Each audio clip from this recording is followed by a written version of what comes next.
It was 9:30 p.m. on a Sunday night, and I had only just left work. There was a mountain of paperwork sat at my desk that had to be completed for Monday morning, but I knew that it couldn't be done. I'd already given up my entire weekend, so it was difficult to find the energy to worry. I had grown bored of my job now anyway, so I didn't really care what my boss said. I just needed a beer. I wandered out of the office doors, through the car park, and made my way down the darkened road. Then, like that, I was free. I was 21 now and had reached the age when I believed I knew everything. I had long grown used to living on my own and doing what I pleased, so I assumed I'd eventually just find a new job and be fine. My only regret that night was making the walk home. Seeing as there is only 2 ways to reach my flat, and one of them is a longer trek than the other, I could see no reason for taking the scenic route, so I set off along my usual path. The journey home usually consisted of trudging down a miserable, lifeless road in which various holes had seemed to swallow up parts of the ground. And it was the same old walk for a little while. Well, until I noticed the cutoff. It was a street that I had clearly passed every day on my way home, but I had only just noticed it now. Feeling slightly confused, I decided to wander over to take a better look and hopefully refresh my mind. Smith's Avenue, it was called. With it being a small, homely street, I expected it to be somewhat pleasant.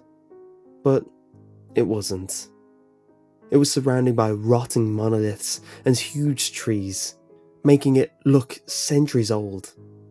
At the very bottom, there was an abandoned ice cream truck that had been absorbed by the plants, while next to it was a pitch-black tunnel.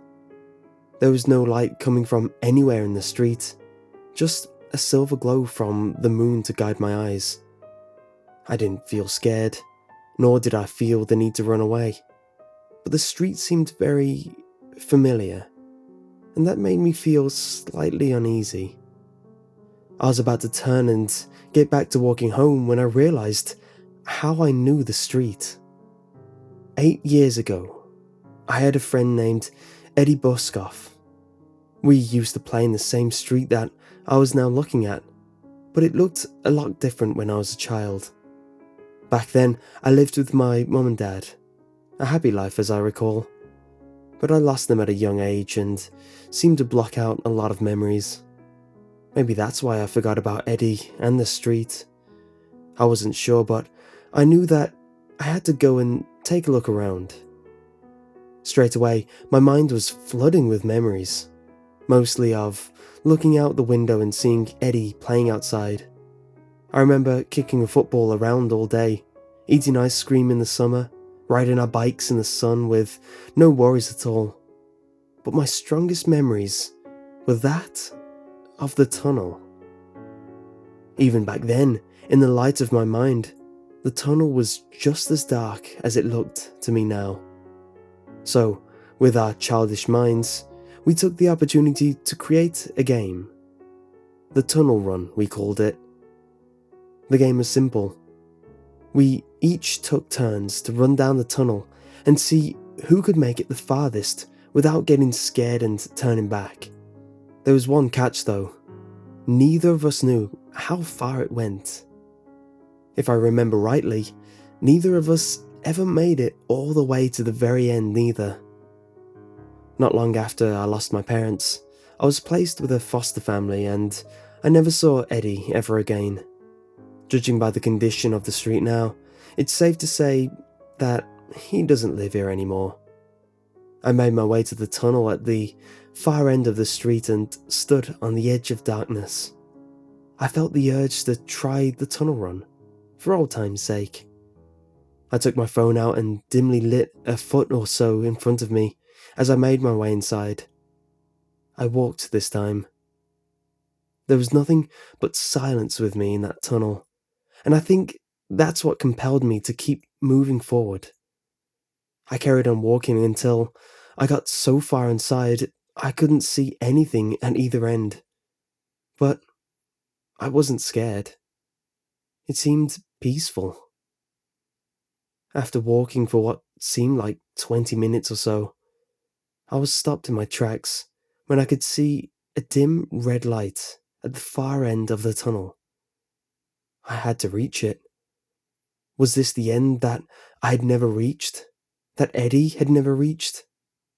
I had to find out. I kept on walking and walking until the light slowly came into focus and looked a lot brighter. At this point, I could make out something standing next to it, shuffling about and breathing. Then, the smell of smoke hit me and my body tightened. I stopped walking. I then began to take steps backwards so I could leave, so I could make a run for it. When, out of nowhere, I heard someone mumble, "Beat you to it." It was Eddie. It had to be him. I could just tell. I moved towards him and couldn't believe my eyes. It was definitely him, but he looked different. Not just older, but scarier. His features seemed twisted and a wry smile sat upon his face. He was stood next to a huge metal door, almost like a bouncer at a nightclub. He stared for a moment, winked at me and muttered, "Come inside."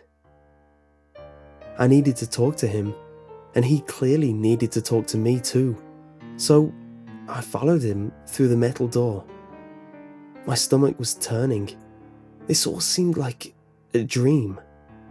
Once I was inside, my vision blurred for a moment. When it came back to focus, I was sure that my eyes were deceiving me. We were in my bedroom from when I was a young boy. It wasn't a place made to seem like my old room. It was my exact room. The smell, the warmth, the memories all filled my being. I smiled. That's when Eddie turned to look at me. "Do you remember what your childhood was like?" Though confused, I replied, "Well, I remember some of it. It was good." "Was it?" "From what I remember, it really was. Playing in the summer, ice cream, football. So you remember everything being fine to you? Everything was perfect?" Eddie snarled. "What do you mean? I remember what I remember. It wasn't all good, no.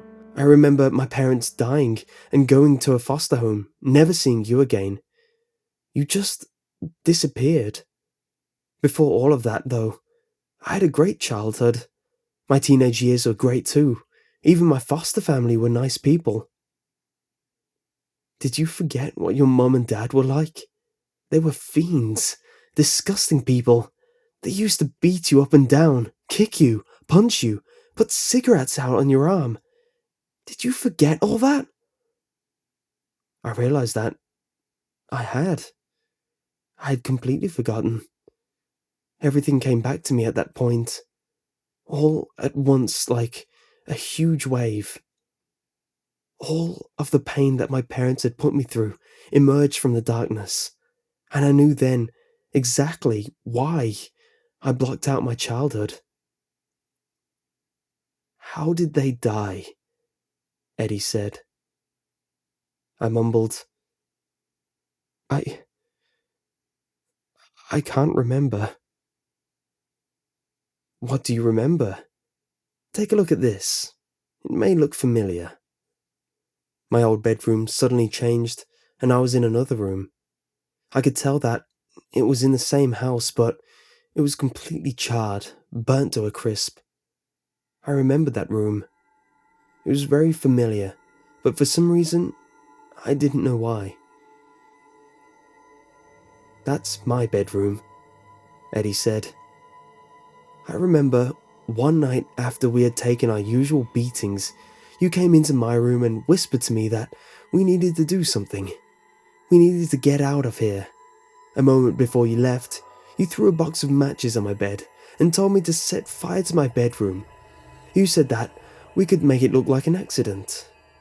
I was young and naive, so I agreed to do it. You told me that if I did it correctly, we could leave and be happy with another family. But you left me. You ran out of the house and left me screaming in my room. The fire spread so fast, I didn't know what to do. I just called out my brother's name, but nobody came. You didn't just leave our parents to die in that fire. You left me. I could see the pain and sadness in his eyes as he told me the whole story. My little brother didn't seem so scary anymore. I placed my head in my hands and cried more than ever. I just couldn't believe it. I remembered everything.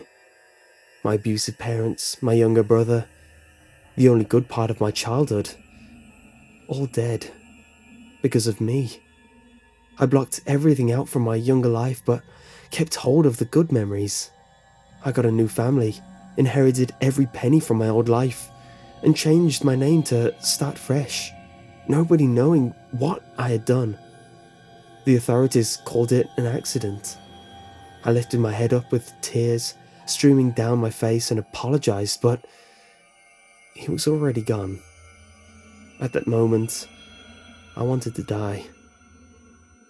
I tried to bury my past and move on, but it didn't work. It was bound to find me sooner or later. I didn't deserve to start a new life.